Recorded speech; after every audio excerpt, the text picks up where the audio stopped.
So we will have, or we will discuss the opportunity that all of us have when they do radiology and neuroradiology to look at the pictures. And I remember in the past with Pierre, many decades ago, we would do angiography instead of MRAs and CTAs, and we would do, if we were lucky, to do 400 or 500 angiograms per year.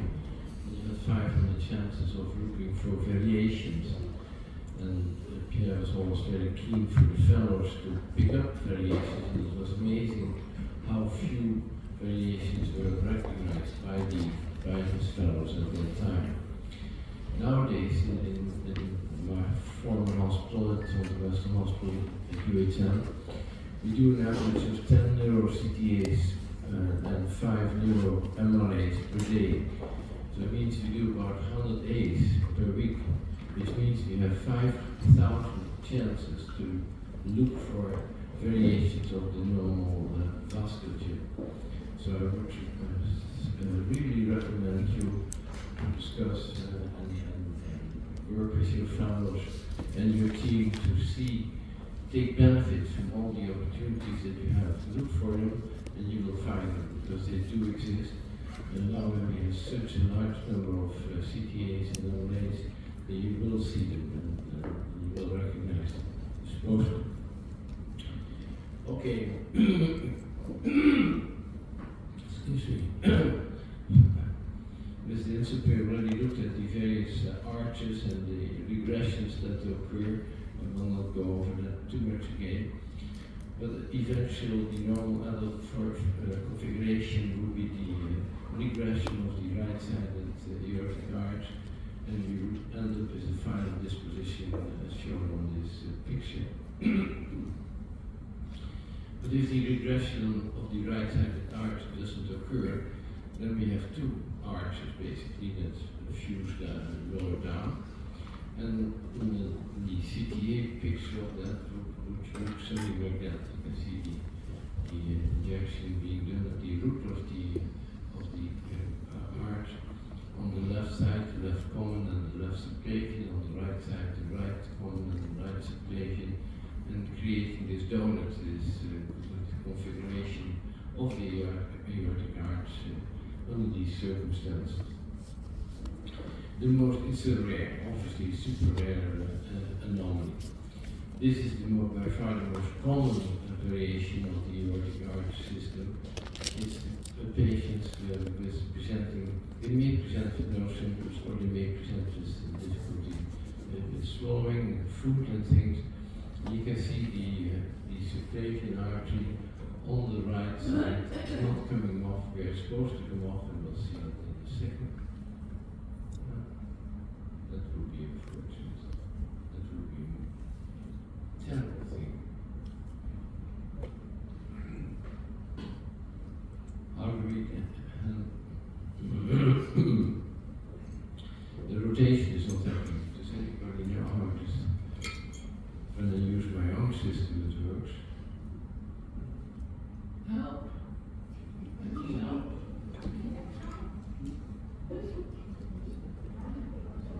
Because we're going to see a lot of rotations. This way we're going to see none, which takes away from the whole. It doesn't rotate exactly. Back around.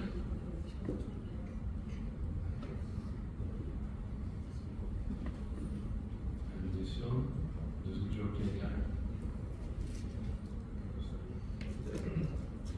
Does anybody have any idea how to do it? What did you see? Maybe turn the laser. Turn the laser. Let's get it. Yeah, you're right. But then you cannot see what they're pointing at. Okay, so it rotates, but I cannot point anymore. So you can see if it rotates, looking from behind, you can see the subclavian artery coming, the right subclavian artery actually coming off as the last branch of the from behind, the last Okay,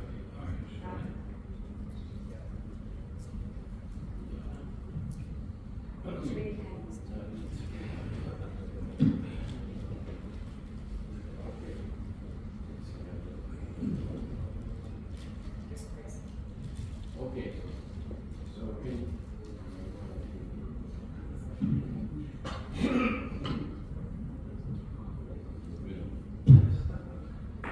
okay, so we're going to look at the rotation in a second, and we look for this vessel.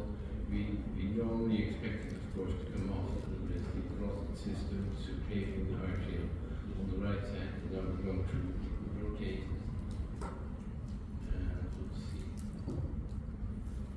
You can see at the end, now it comes off as the last vessel, the last branch coming off from the right and going behind the esophagus and the airways. So this is what it looks like. So we have a regression beyond the common carotid takeoff on the right side of the fourth aortic arch. And now this vessel that normally would be filled from above is now the last branch coming down from the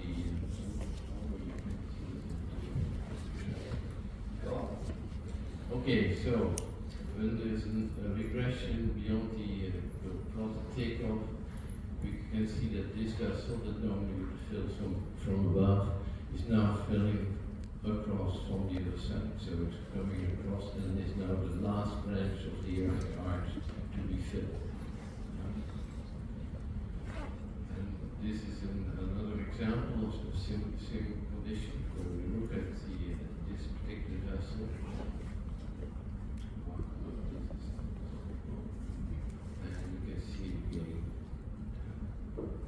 This is the last vessel coming off the aortic arch. Yeah. So by far the most common abnormality that we see variation in the arch that we see. This first described of the aberrant subclavian artery was in the 1900s, in the early 1900s. Symptoms were described at that time already. And in some cases, this abnormality, this aberrant right subclavian is associated with a little diverticulum, and at that level where it fills the beginning of the subclavian artery, and that may be associated again with symptomatology. Okay, this is an acute stroke investigation. You see the typical appearance of a recent occlusion, middle cerebral artery and impact. And you can see on the right side there's no internal carotid artery, on the left side the race. And on the right side you see there's something here, which is of course the vertebral artery. And so we have some unusual appearance of the right vertebral artery coming directly off the aortic arch. And the way to explain that is in similar to the regression that I showed you for the subclavian system.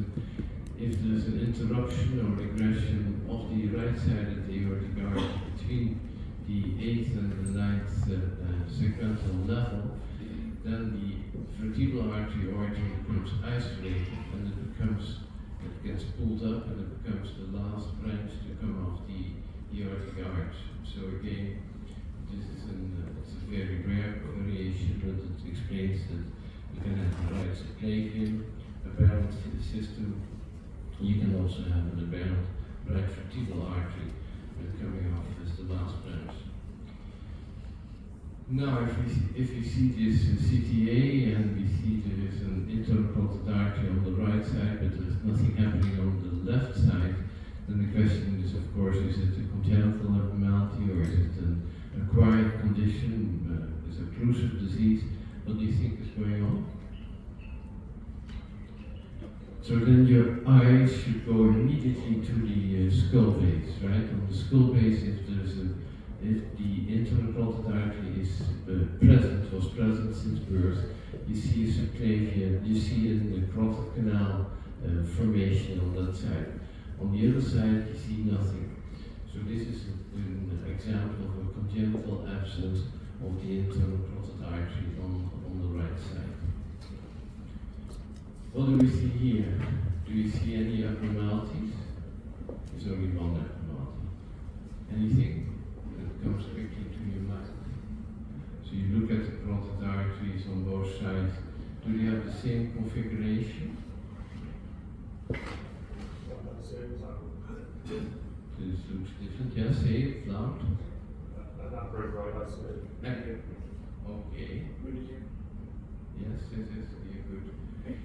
So here we're going to look at the skull base again, and we see that the distal aspect of the carotid canal is okay. Proximally there is something at the level of the middle ear cavity. In the contrast enhanced one, we see there is enhancement within the middle ear cavity, and then we see the continuation of this and the continuation of this. So we see the internal carotid artery is present in these cases. And on the angiogram we see this very typical, we saw it yesterday also, the very typical configuration of the internal carotid artery is this sort of angulated appearance towards the tip and the cavity, and then the continuation of this vessel in the apparent course of the internal carotid artery. And as Insip said, it sometimes can be, when people look at the body, they may see pulsating a red mass, and they may think there's a glomus tumor or some type of tympanic tumor, but this is of course just a simple anatomical variation. We've seen already several examples yesterday of the infra-optic course of the antecerebral arteries on the MR and on the MRA, as in this example. We see, obviously we can see evidence of what we should call duplication of a segment of the circular villus, and we've looked at that already. In this patient with let's see if I can make this rotate. Yes. Right. And so you can see the duplication very nicely on this rotational view, right? You can see it there. Ascus segments, we looked at that a little bit yesterday already. You can see a nice example in this particular patient of the A2 segment is in the single segment in the Ascus system, also shown on this rotational view. You can see it again very nicely. With the continuation towards both sides, usually, of the distribution of the distal antecerebral arterial system. We also, you can see another example, we also notice that when you have a immature vascular tree, when the tree hasn't matured to its normal final disposition, there is a vessel wall weakening, and there is a chance for an aneurysm to occur. So these variations in the vascular anatomy can be associated, and not insignificant percentage associated with aneurysm formation. We looked, and with Philippe and others, we looked at the presence of the median artery of the corpus callosum, which you can see very nicely here. You can see it there. I'll try to show it on the rotational view. So you can see the so you can see this vessel that comes off the posterior aspect of the anti-communicating arteries, the only vessel that runs in the midline, the 2A1 side, A2 side beside it, and it shows very nicely on the CTA. What do we see here? We've looked at many cases already yesterday with Alan and with Philippe. What do we see? Is there anything that bothers you? So it is funny to see one channel here, to see two channels here. So what are we dealing with? Yes, absolutely. Accessory middle cerebral artery system, and as we said before, as was said before, the upper limb is always the one that carries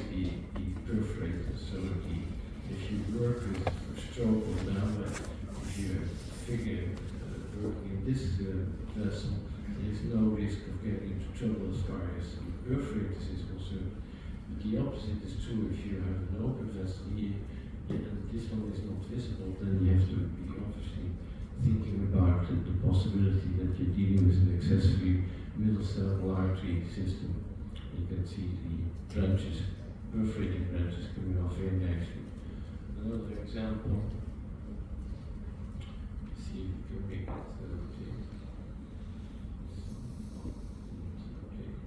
okay, but it's a similar appearance of the accessory middle cerebral arterial system. Again, the perforating vessels, striatal vessels, supply are coming off the upper branch. Here, what do we see? So we see, this is the vertebral artery on the left side. It continues up, and then terminates in the pica. This is the occipital artery on the left side, and it hooks up to the distal vert and into the basilar system. So we have a pro-atlantal variant, right? We have a supply towards the basilar artery communication from the occipital system to the basilar system. And you know there's two variants. There's the variant pro-atlantal variant 1 that is the occipital C1 level communicates, and there is the pro-atlantal 2 that communicates at the C1, C2 level. And this is on the diagram that Pierre made to show this communication that occurs at the C1 level and replaces the supply from the vertebral artery system. Another variant that is further up is the hypoglossal variant that can be shown also on nicely on CTA. So we see the internal carotid artery going up, and then we see this vessel, and we see the filling of the basilar system. There's nothing below. So again, the common carotid artery, external, internal with a branch going forward and hooking up to what becomes the basilar system. So again, the typical example of a hypoglossal variant. You can see this vessel goes to the hypoglossal canal. You see the flow void, you see the enhancement of the vessel, of the hypoglossal artery through the hypoglossal canal and going to the vertebral basilar system. Another example, similar type of example from the internal carotid artery, you see filling of the basilar artery in the common carotid, internal carotid artery, filling of the basilar system, again going up and the bifurcation to the posterior circulation. So, further higher up, communications and variations, posterior view, small size vertebral arteries and basilar artery. On the right side, you see this typical appearance of the trigeminal artery that communicates, and you can see this is a posterior view. Let's see if we can make it rotate. Sorry.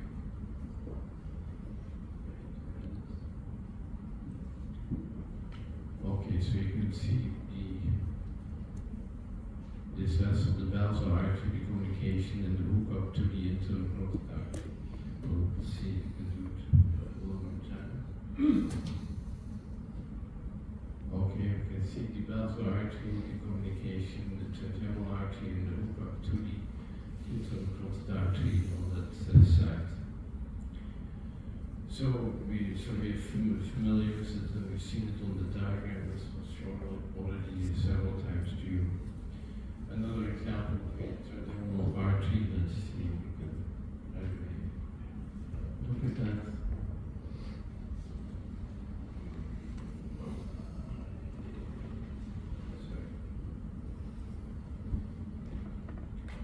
And you can see the communication there, right? The basilar artery to the internal carotid system. So again, these variations are very nicely and easily shown on the CTAs or the MRAs. Okay, this patient had a stroke on the right occipital region, and where would you think where should we be looking at for a stroke? Obviously the right posterior cerebral artery. So we're going to look for the right posterior cerebral artery. This may not be that easy, but we'll see. Okay, we're looking from above now, and we see a few things. We see that the left posterior cerebral artery is coming off here. The right posterior cerebral artery is coming off the basal artery through the trigeminal artery. So we have from the proximal internal carotid artery on the left side, we have the trigeminal artery that in turn feeds the basal, which in turn feeds the right posterior cerebral. And at the same time, we have the left posterior cerebral artery that feeds the ipsilateral occipital region. So it shows you that you have to, when you look at the vascular abnormalities or vascular diseases, in angiography you have to look at all the vessels, in CTA and MRA also, because you can have not suspected outcomes and territory involvement from vessels that are not the typical expected course towards that region. So in this case, the left internal carotid artery supplied the posterior cerebral arteries on both sides. The left filled the right posterior cerebral artery. Okay, duplication right vertebral artery. So as soon as we're off the midline, we can see multiple vessels, parallel vessels that haven't regressed, and we can, it goes a bit fast, but you can see the duplication of the vertebral artery on that side. That was too fast. Again, another bilateral duplication. You can see all the vessels are running parallel to each other. You can see it again there. This is vertebral. So again, these variations may be on one side, maybe on both sides. But in this case, are nicely shown on the MR. You have this appearance where it almost looks like the vertebral arteries, the horizontal segments are about to fuse, but they didn't. They run parallel a little bit further higher up, and this is called so-called kissing vertebral arteries. And on Pierre's scheme, this is what it looks like. Instead of having the typical course like we usually see, they go to the midline, they almost join each other, run parallel, and then join each other further up. And the lack of fusion in the bottom end of the basal artery in this case. And please note, we know that there are perforators coming off these limbs on both sides to both sides of the ipsilateral side on both sides. In this case, we see a small pica coming off the limb. You can see it also here in the vessel. You can see the limb, the donut, and then you can see the pica coming off at that level. Non-fusion, again, an example. It's very snugly. Okay, so we see a small non-fusion of the proximal basal artery on this particular case. And larger non-fusion of the midline of the basal artery, as shown on CTA.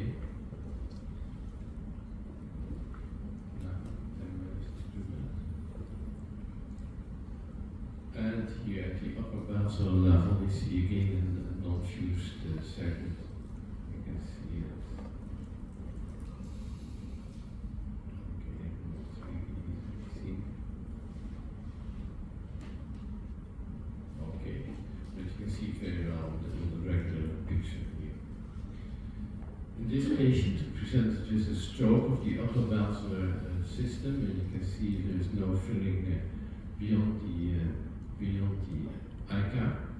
But up to that level, we see an opacification on the left side, and we see some filling on the right side. And when we inject at the right side, you can see there's actually parallel vessels. You can see them going parallel. So we have non-fusion of the proximal aspect of the basal artery up to the level of the ICA. From that moment on, it's a single vessel, but a single vessel is of course occluded because of the disease, right? The ischemia, the clot that's sitting there.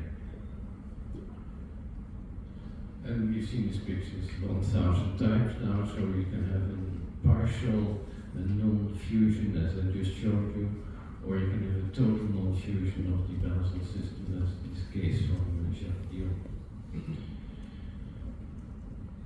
Here we have a very rare, I've shown it to you and we've discussed it already a little bit, but this is a very unusual situation where there is no internal carotid artery on the left side, but the calcification of the distal internal carotid system is via this tracheal artery that fills it, and the tracheal artery, rather than coming off or hooking up to the basal system, is hooking up to this paramedian vessel that runs parallel to the basal artery, and this in turn fills the internal carotid artery on that side. So it's a congenital absence of the internal carotid artery on the left side, compensated by the tracheal artery, but the tracheal artery is not coming off the basal, but it's actually coming off this unique variation of a paramedian vessel on the left side.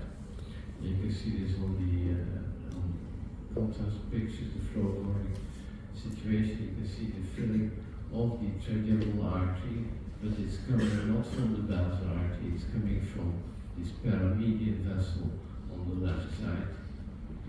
And here you can see same patient. You can see instead of the tracheal coming off the basal artery, it's coming off this paramedian vessel going towards the internal carotid artery on the left side. And so this is the way Pierre would draw it with the option.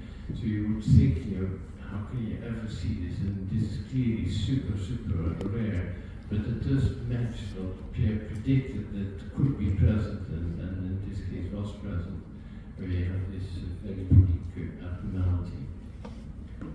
And Philippe already showed us that the equivalent in the animal kingdom is in Philippe has a zoo in his house, near his house, and he actually unfortunately seemed to have killed all of the lions. And you can see the paramedian vessel, the basal, and the paramedian vessel on the right side. Don't tell anybody.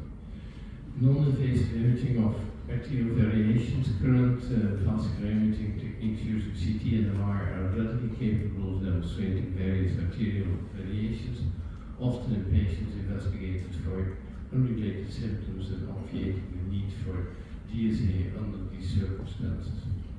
So by interpreting the non-invasive imaging, vascular imaging techniques properly, you don't need to confirm that with an angiogram, right? It takes away the need of angiography.